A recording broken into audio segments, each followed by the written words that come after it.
My nan was a midwife, not a qualified midwife, in Ireland years and years ago, and they used to look at your feet to see whether what size your cervix was.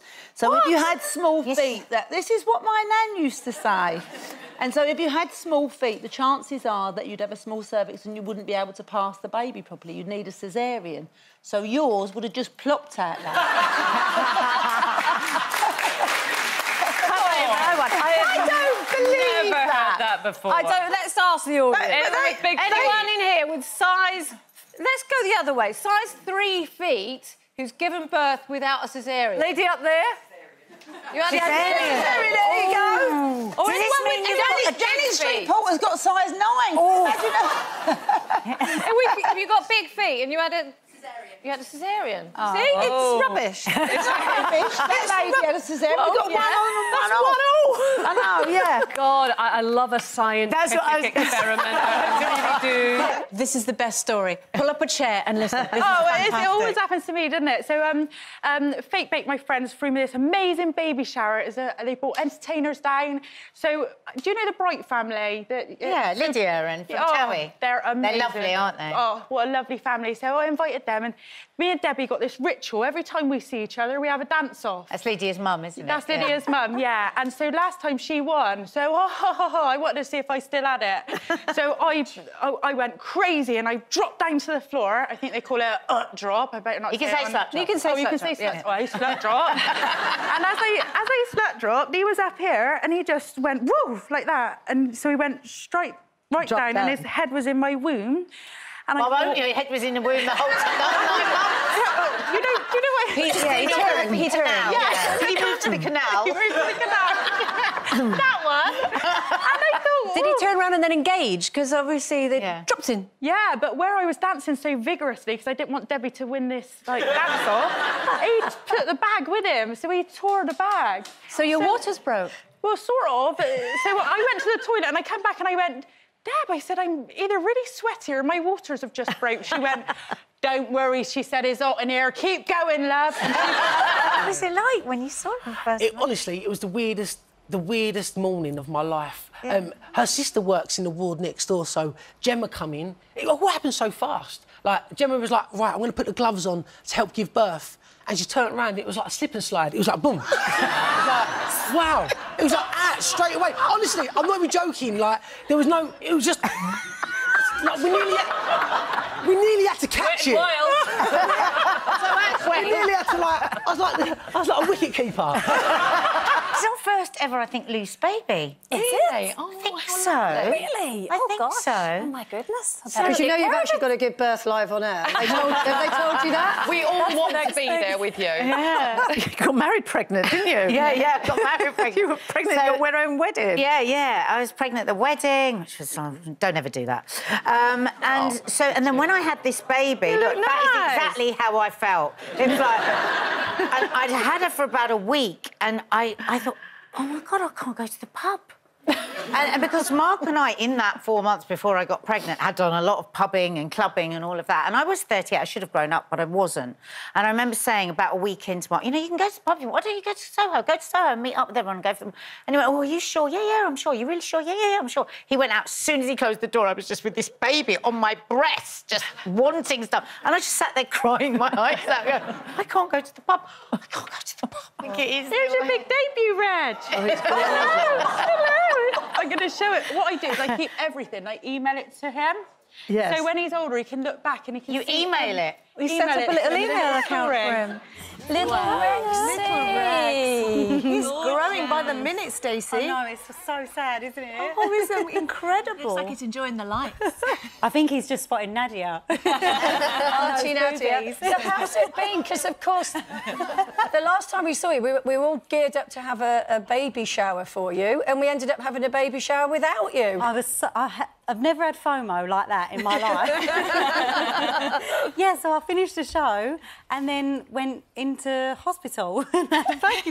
Wow. It wasn't expected, but it was obviously unbelievable. There were highs and lows in the labour room. It was quite a quick birth, though, wasn't it? It was really quick, yeah. My sister, as she likes to say, he fell out. They tell you forget the pain, but you don't. What's it been like having a newborn baby in the house? Brenda, I feel like I went back to zero. Yeah. I honestly feel like I've never done it before. My two are so much older, 7 and 11. I just couldn't remember a thing. I remembered bringing him home and just thinking, how am I going to keep him alive?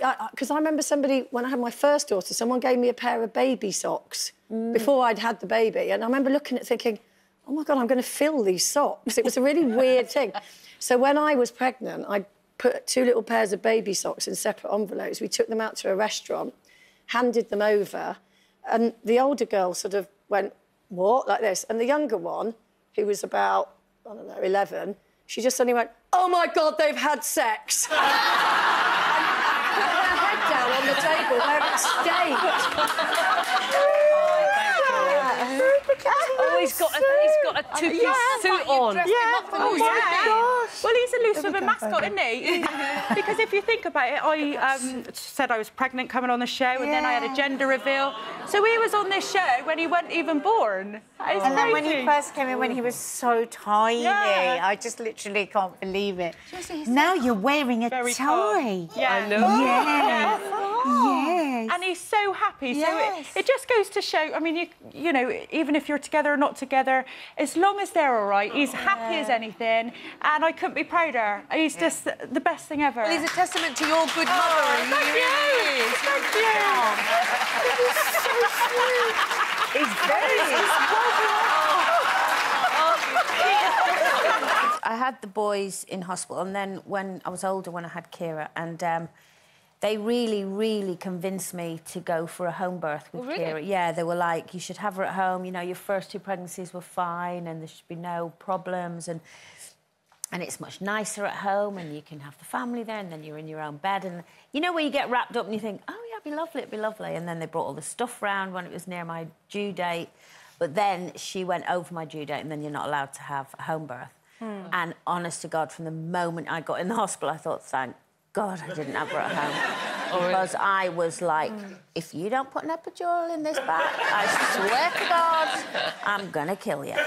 But you know what? I actually turned to the public, and I know social media, we've all got a love-hate relationship, and it's getting a bit of a bad rep at the moment, but I love turning to the public because I'm just like well, I know, obviously, you know, we get to go to the red carpet events, and there is a real glitzy, glamorous side to this industry, but I'm just like any other mum. So I like to turn to the public, put it on my Instagram, how do you deal with the terrible twos? Because I don't know. Well, does anyone know? You just have to go with it, don't you? Improv. I think parenthood is just like one big lesson in improvisation. We just guess it. You're just thinking on your feet all the time, and it's 2s to the 3s and 3-nager. You know, there's always something that you're doing for the first time, which is, I think, what makes it so daunting, which makes us think that we're not doing it right, but we're all in it the same boat. I mean, do you guys feel like you've got it nailed all the time? No. You don't, right? No. You never do. And just to make you feel even better, it never gets easier. Brilliant. Brilliant.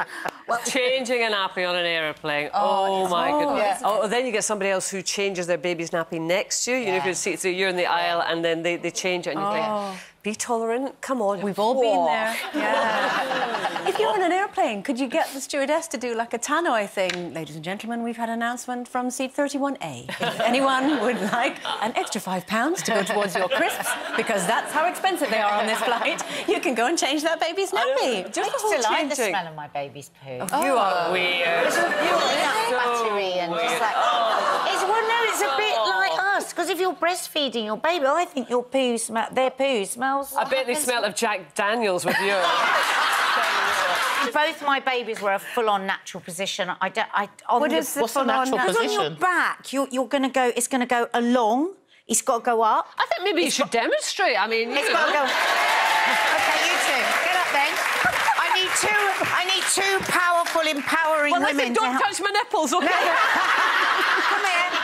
This is what I was going to do for Stacey if I'd been in. Hold me. Right, full weight, and this is how women should have babies. Yes!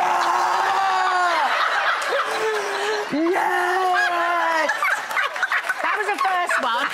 The second one was like that. Yes! Come to me! Come to me! Oh, my God. What are you saying? You come to me, the baby. Come to me. Come to me. I'm ready to meet you. Come on, Brenda. Let's go back.